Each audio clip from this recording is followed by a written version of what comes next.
That evening, my friend Ellen and I decided to watch a documentary. My cousin had a large old documentary box left by our deceased great-great-grandfather. We started rummaging through the box, but couldn't find an interesting documentary.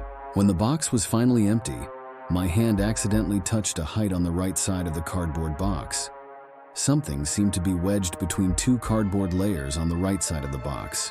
I tore the box open and looked at the height.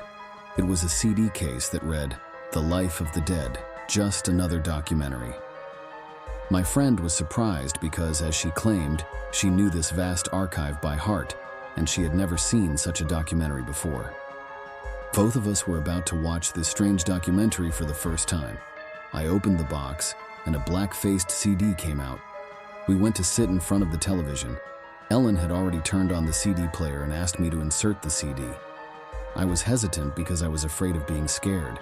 The fear of being scared was a very strange feeling, difficult to describe. At that moment, Ellen grabbed the CD from my hand and placed it in the player. "You're not afraid of this stupid thing, are you?" She was brave, but I know too much courage isn't always good. The documentary started.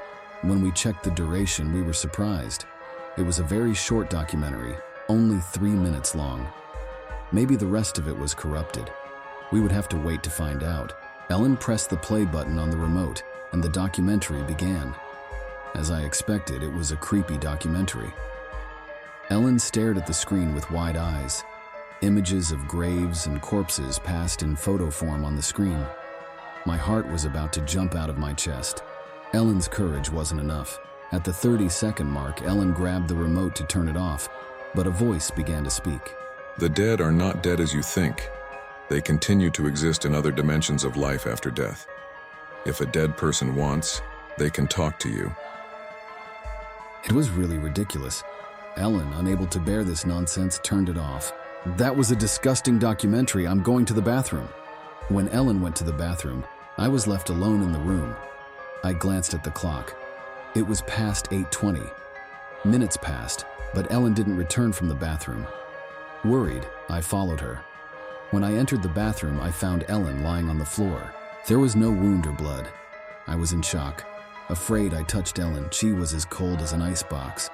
I checked her pulse. There was none. I was very scared. I called an ambulance and asked for help. They took Ellen and me in the ambulance.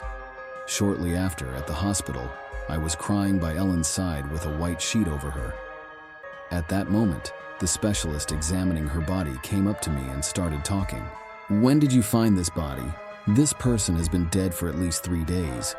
That's when that disgusting voice echoed in my mind.